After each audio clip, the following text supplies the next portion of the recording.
नमस्कार दोस्तों, मैं हूं संदीप यादव और आप देख रहे हैं मेरा यूट्यूब चैनल संदीप टेक। अगर आज बाजार देखते हैं, चाहे निफ्टी देखा जाए, निफ्टी 50 या बैंक निफ्टी या सेंसेक्स, इन सब में आज देखा जाए तो मिला जुला असर था। मतलब बोला जाए तो एकदम फ्लैट। बाजार जहां पे खुला था वहीं पे बंद हुआ है। और ऐसे टाइम में अगर देखा जाए तो जो निफ्टी 50 में बढ़ने वाले शेयर थे, उसमें जैसे एचडीएफसी बैंक है, ये अच्छा बढ़ा हुआ था, एनएमडीसी बढ़ा हुआ था। वहीं गिरने वाले शेयरों में देखा जाए तो इन्फोसिस है, टेक महिंद्रा है, जो काफी नीचे गिरे बंद हुए हैं दोस्तों। और मैं बाजार में बोलता हूँ, जब एक पैनिक होता है उस समय पैसा कभी भी लगाएं। जब बाजार चढ़ जाता है 150, 200, 300 पॉइंट, 500 पॉइंट, तब हमारे भाई लोग क्या करते हैं, उस समय खरीदी करते हैं और वहीं फंसने का चांस होता है। अभी 20,200 तक गया था बाजार, तब लोगों ने प्रॉफिट जिन्होंने कर लिया उनके लिए बहुत अच्छा हो गया था। लेकिन अभी जो देखा जाता है कि इस समय में जैसे बाजार 19,300 के आसपास आया था, तब पैसा लगाना था। और वहां से देखा जाए तो कम से कम 500 पॉइंट का आपको मार्जिन दिख रही बाजार में। और ऐसे टाइम में आपको प्रॉफिट बुक करना ही चाहिए कि जिस हिसाब से दुनिया में आए दिन कोई ना कोई प्रॉब्लम आ रही है, किसी ना किसी से झगड़ लड़ाई हो रही है, तो आप पैसे को हमेशा प्रॉफिट बुक करते रहें और सेफ साइड बैठे।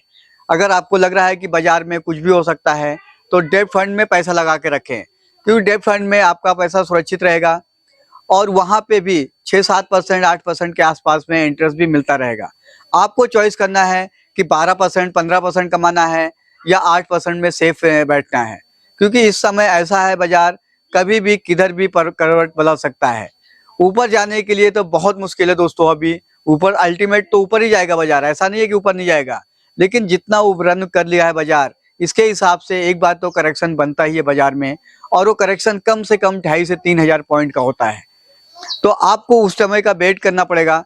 और साल में 2-3 ऐसी चक्री घूमती है जो 2,000, 2,500 पॉइंट की माइनस में अप डाउन दिखाता ही है। तो ऐसे टाइम में एंट्री लें और दो जब लेवल मिलता है अच्छा ऊपर में, आप वहां प्रॉफिट बुक करके निकल जाएं। अगर ट्रेडर हैं और इन्वेस्टर हैं तो जब भी नीचे मिलता है प्रॉफिट बुक खर्च मतलब खरीदते रहें, और जब ऊपर मिलता है तो 50% प्रॉफिट बुक करते रहें। और 50% बुक किया हुआ प्रॉफिट जब नीचे और मिलता है तो फिर से एंट्री ले, तो आपकी कमाई भी होती रहेगी और आपका पोर्टफोलियो भी हेल्थी बनता जाएगा। और बाजार में जब भी काम करना है, मैं हर बार बोलता हूं दोस्तों, सोच समझ कर करें, किसी के कहने से ना करें। क्योंकि मार्केट है दोस्तों, बाजार एक तरफ नहीं चलता है। बाजार जितना नीचे जाता है उससे ज्यादा ऊपर जाता है, लेकिन टाइम लगता है, हर चीज के लिए समय लगता है।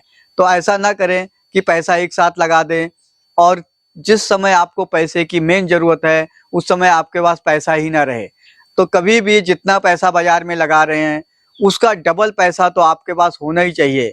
अगर आपने 1 लाख रुपए लगाया है तो आपके पास कम से कम 1.5 से 2 लाख रुपए आपके पोर्टफोलियो में होना चाहिए दोस्तों। और अगर आप ऐसा करते हैं तो हर टाइम पैसा कमा सकते हैं। लेकिन हम लोग क्या करते हैं, एक साथ पैसा लगा देते हैं और जिस समय पैसे की मेन जरूरत होती है, स्टॉक नीचे मिलता है, उस समय हमारे पास पैसा ही नहीं होता है।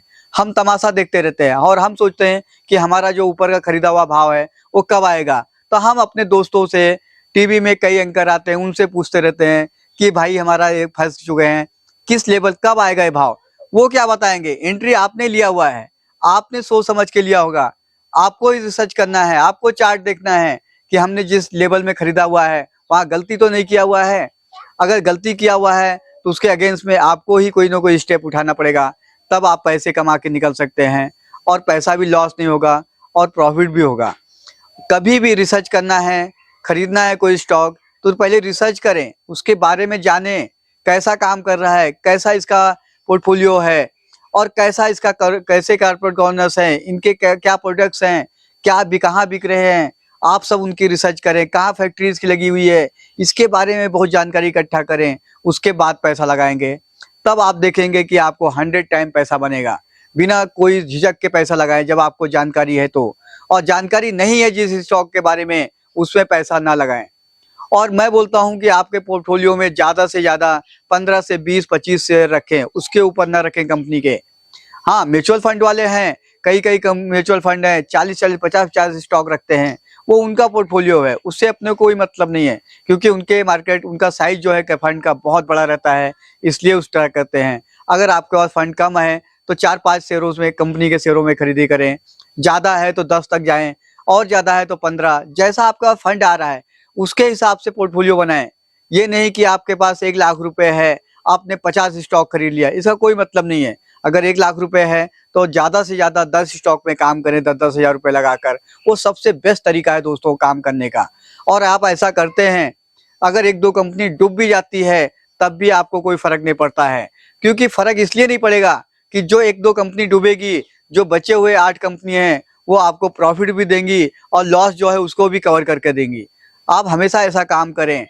और किसी भी टॉपिक पे आपको वीडियो चाहिए तो आप मुझे बोल सकते हैं, कमेंट करके बताएं, मैं उस टॉपिक पे वीडियो लाऊंगा। और मेरी वीडियो अगर अच्छी लगी है दोस्तों तो मेरी वीडियो को लाइक एंड सब्सक्राइब करें, और सब्सक्राइब तो जरूर करें दोस्तों, जिससे मेरा भी मोटिवेशन बढ़ता है दोस्तों कि मैं आप लोगों के लिए कुछ ना कुछ वीडियो लाता रहूं दोस्तों। थैंक यू दोस्तों, नमस्कार दोस्तों।